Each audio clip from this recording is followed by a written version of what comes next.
이제 집 살 때 자금 조달 계획서 다 써야 됩니다. 2025년 10월부터 서울 전 지역과 경기도 일부가 투기 과열지구로 지정되었죠. 따라서 집을 살 때 거의 다 자금 조달 계획서를 제출해야 합니다. 그런데 이 자금 조달 계획서 그냥 제출만 하면 끝나는 서류가 아닙니다. 지자체나 세무서에서 연락이 올 수도 있는 거죠. 그래서 처음 쓸 때부터 제대로 쓰는 게 중요합니다. 안녕하세요. 세금 아는 동생 자금 출처 담당 염승빈 세무사입니다. 오늘은 집을 살 때 자금 조달 계획서를 어떻게 써야 하는지 이 영상 하나로 쉽게 보여드리겠습니다. 좋아요, 구독 눌러주시고 주변 분들에게 공유해주세요. 자, 자금 조달 계획서가 뭘까요? 쉽게 말하면 내가 집을 샀는데 그 돈이 어디서 났냐 설명하는 문서죠. 지방자치단체에 제출하고 부족하면 지자체나 부동산원에서 소명 요구가 날라옵니다. 그거 세무서도 아니고 지자체에서 요구하는 건데 좀 대충 써도 되는 거 아니에요? 제출은 지자체에 하지만 혐의점이 보이면 바로 세무서로 넘어가서 자금 출처 조사가 시작될 수 있죠. 요즘은 실시간으로 지자체와 세무서가 자금 조달 계획서를 동시에 검토합니다.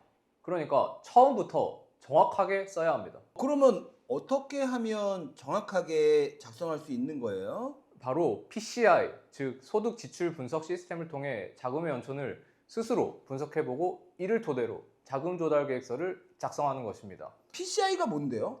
PCI, 즉 소득 지출 분석 시스템이란, 간단히 말해 내 소득과 지출을 분석한 다음에 내가 돈을 어떻게 벌었고 또 어디에 썼는지, 남은 돈은 얼마냐를 분석하는 방법입니다.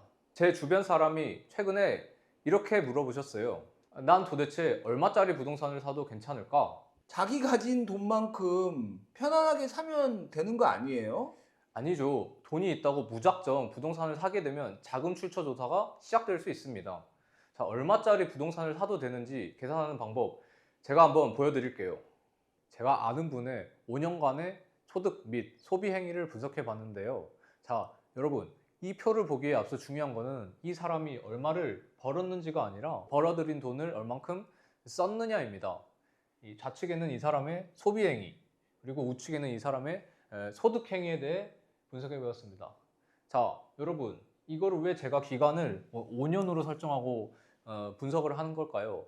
자, 세무서에서는 보통 이 5년이라는 기간을 일괄적으로 정해두진 않지만 보통 이제 5년 정도 분석한다. 그 가정하에 저는 이 5년 동안 분석을 시작해 보겠습니다. 자, 이분의 지금 5년간 소득 금액은 7억 원인데요. 이거는 홈택스에서 쉽게 조회가 가능합니다. 자, 홈택스에 들어가셔서 이 소득 금액 증명이라는 서류를 발급하시면 되는데요. 소득 금액 증명 서류에는 크게 이 수익 금액과 소득 금액으로 나뉘어져 있습니다. 자, 근로소득과 그 외의 소득은 특징이 좀 다른데요. 자, 근로소득 같은 경우에는 경비를 따로 차감을 하지 않기 때문에 총 급여에 해당하는 수익 금액을 적어주시는 거고, 자, 그 외의 소득들은 경비를 차감한 항목인 소득 금액을 기준으로 적어주시면 됩니다. 자, 이 사람 같은 경우 지금 근로랑 사업이랑 같이 있는 거죠. 근로소득 같은 경우 방금 말했듯이 수익 금액에 해당하는 1억 원을 기재해 주시면 되고, 사업소득 같은 경우 경비를 차감한 소득 금액에 해당하는 6천만 원을 기재해 주시면 됩니다. 자, 이 사람의 소득 행위 중에 방금 소득 금액을 확인해 보았고, 그 다음은 이 사람이 5년간 증여받은 금액인데요. 자, 이것도 마찬가지로 홈택스에서 쉽게 조회가 가능합니다. 자, 홈택스에 들어가시면 이 증여세 결정 정보 조회를 검색하시면 되는데요. 자, 조회 기준일을 2025년 12월 31일을 기준으로 잡은 다음에 조회해 주시면 됩니다. 총 10년치 증여 내역이 조회가 되는데요. 저희는 지금 5년치만 조회를 하고 있기 때문에 그 중에서 5년치만 발라내시면 됩니다. 자, 이 부분에 대한 추가로 궁금하신 사항은 이 영상을 확인해 주시면 됩니다. 다음은 종전 부동산 매각 금액입니다. 이것도 마찬가지로 이분이 매매계약서를 가지고 확인하시면 되고요. 추가로 대출 가능액과 제가 추가 차용 가능액을 따로 구분해 놓았는데요. 둘의 차이는 명확합니다. 이 추가 대출 가능액 같은 경우에는 금융기관에서 빌린 대출액을 의미하는 거고, 추가 차용 가능액은 금융기관이 아닌 개인에게 빌린 돈을 의미합니다. 그 금액에 맞게 기재를 해주시면 됩니다. 저는 금융기관에서 2억을 빌렸다고 가정하고 개인에게 1억을 빌렸다고 가정하고 금액을 작성해 보았습니다. 그 다음에 주식 매각 대금 같은 경우 증권사 어플을 통해서 쉽게 조회가 되는데요. 증권사 어플에서 주식 거래 내역서라는 항목을 조회해 주시면 이 금액도 조회하실 수 있습니다. 자, 마지막으로 예금 잔액인데요. 저희가 지금 X21년도 1월 1일부터 조회를 하고 있기 때문에 이 X21년 1월 1일에 해당하는 금액을 기재해 주시면 됩니다. 지금 소득 행위로 인해 벌어들인 돈은 18억 원입니다.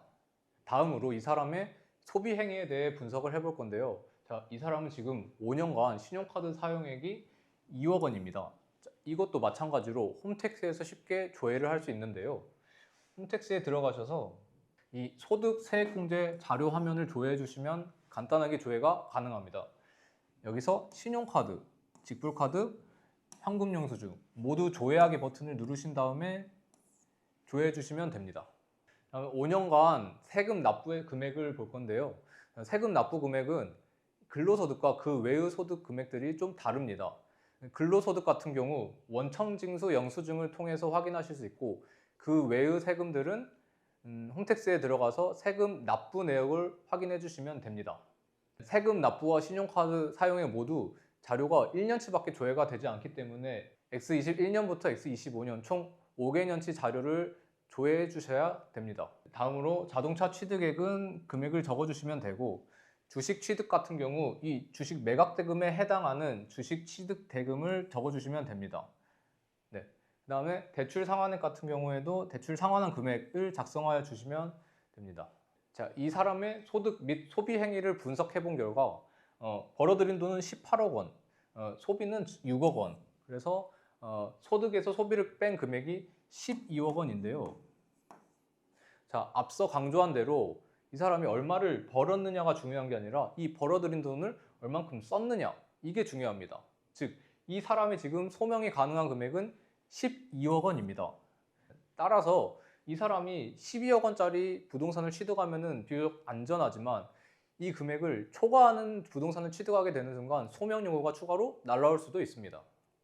지금까지는 PCI 분석을 통해 이 사람이 12억 원짜리 부동산을 취득해도 안전하다라고 판단을 해보았고, 자, 그럼 이제 여기서부터 가정. 자, 이 사람이 12억 원짜리 부동산을 오늘 날짜로 취득하고 이제 30일 이내에 자금조달계획서를 작성해야 한다고 가정하고 자금조달계획서를 작성해 보겠습니다. 자, 먼저 저는 이 증여받은 금액부터 기재해 보도록 하겠습니다. 증여받은 금액은 지금 현재 2억 원이죠. 2억 원을 여기 증여 상속란에 2억 원이라고 적어주시고, 이제 증여를 해준 자와의 관계를 기재해 주시면 됩니다. 자, 저는 우리 아버지에게 증여를 받았다 하고 가정하고 작성해 보겠습니다. 자, 아버지와 저의 관계는 직계 존비속이죠. 따라서 직계 존비속에 체크를 하신 다음에 관계 부라고 적어주시면 됩니다. 자, 이 2억 원 다음으로 이 종전 부동산 매각 금액에 대해서 3억 원에 대해서 기재를 해볼 건데요. 종전 부동산 매각 금액 같은 경우 여기 부동산 처분 대금 등의 3억 원이라고 기재를 하고 매매 계약서를 증빙 서류로 첨부해 주시면 됩니다. 전세금을 빼거나 기존에 있는 집 파는 경우 모두 여기에 기재해 주시면 됩니다. 다음으로 이 추가 대출 가능액 2억 원 같은 경우 이 금융기관 대출을 합계란에 기재해 주시면 되는데요. 저는 주택담보대출 2억 원을 받았다고 가정한 후에 작성해 보겠습니다. 여기에 2억 원을 적고 여기 합계란에도 2억 원을 작성하여 주시면 됩니다. 추가로 이 금융기관 대출에 대한 증빙 서류로는 부채 증명원을 첨부해 주시면 됩니다. 그 다음으로 이분의 차용액 1억 원인데요. 자, 마찬가지로 차용액도 이 차입금란에 기재하여 주시면 되고, 차입금에서 그 밖의 차입금 여기에 기재해 주시면 됩니다.